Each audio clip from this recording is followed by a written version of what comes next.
So we are 1, 2, 3, 4, 5, 6, 7, 8, 9. 9 days away. Yeah? Yeah, ready? You good?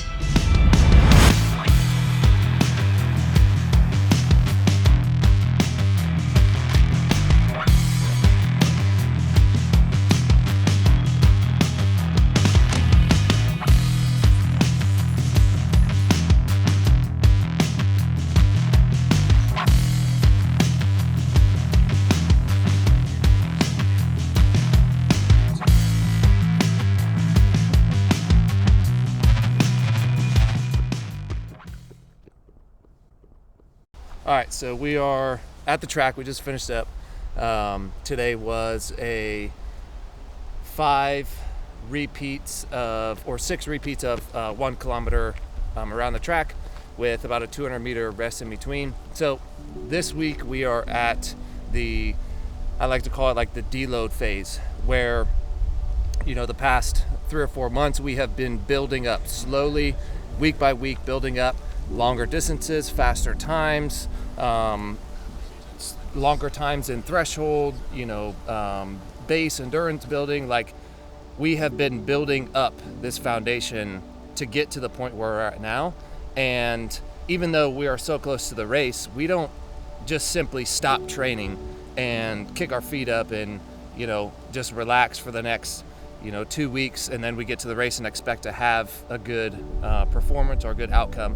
Right now we're in this deload week where we are not going down necessarily, but we are definitely not trying to build up. Like, 9 days out, no matter what I do on this track, no matter what I do in the pool, no matter what I do on the bike, it is not going to make my times any faster than what they're going to be like from 9 days out. If I didn't put in the work the past 4 months, it's going to show. If I put in the work for the past 4 months, that's also going to show.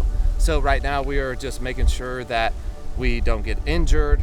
We're staying on top of fueling. We are moving the body at a pretty, good duration of time, each and every day, staying in the gym, on the bike, in the pool, on the track, out on the trail, whatever we need to do to almost maintain our level of fitness where we're at. So that way next week we will start tapering off. There's like a couple days next week where we'll be doing some training, and like Monday we've got a strength workout with a 50-minute tempo run. Wednesday, recovery easy ride on the bike, and this is next week. Next week we have our 70.3 taper. It's about a 55-minute ride on the bike. And then Friday we're traveling from Raleigh to Wilmington, do a 30-minute shakeout run, and then Saturday morning we wake up and we do the damn thing. So that is what a taper week looks like. It's very, very it is a lot less duration of training than what we've been doing. Sometimes we've been at 10, 11, 12, 13 hours a week of training for this half Ironman. So this week we're going to deload, still maintain fitness. Next week we're really going to drop the training off a little bit, making sure that we're staying fueled the entire time. Hydration, fueling, sleep, stretching, foam rolling, everything that we need to do to stay on top, so that way on Saturday when it's go time, we're ready to go.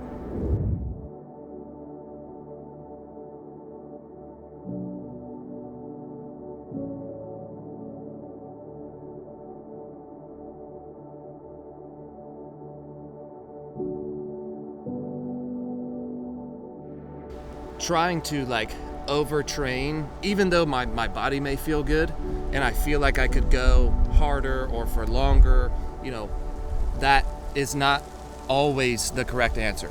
And especially when I have a coach that is watching and dictating things that I do for a specific reason.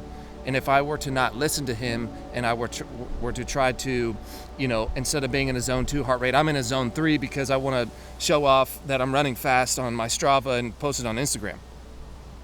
That would be a mistake, because say that I do that, I deviate from the plan and I injure myself.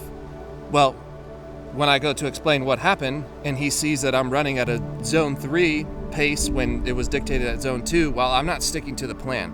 And throughout this whole train up, there have been plenty of times for me to absolutely exhaust myself, push myself as hard as I can, And those are the very important days where you give it everything that you fucking have. But every training session is not going to be like that.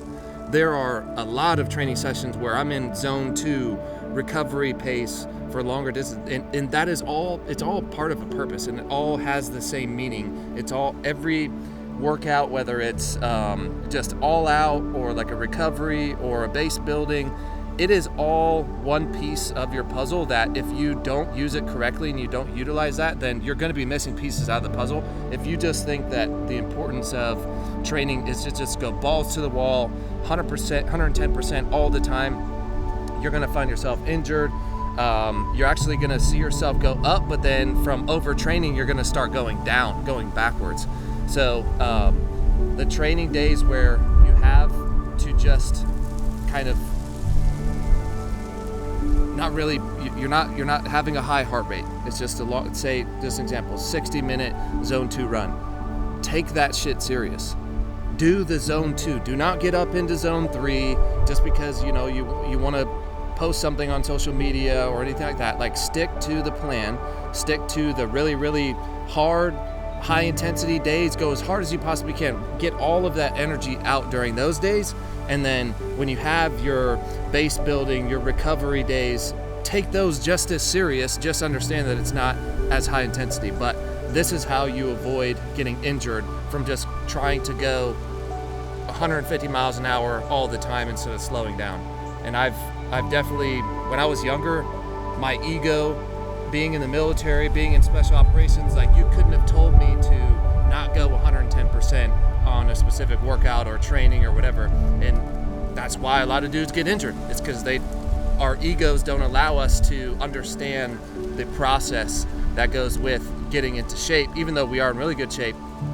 But now that I'm a little bit older, I understand that my body isn't recovering as faster as what I was when I was 21 years old. I've had to take these days of base building extremely serious, just as well as the high intensity, the longer durations, the ones where you kind of get a little bit nervous before you start training because you're like, damn, this is about to be hard.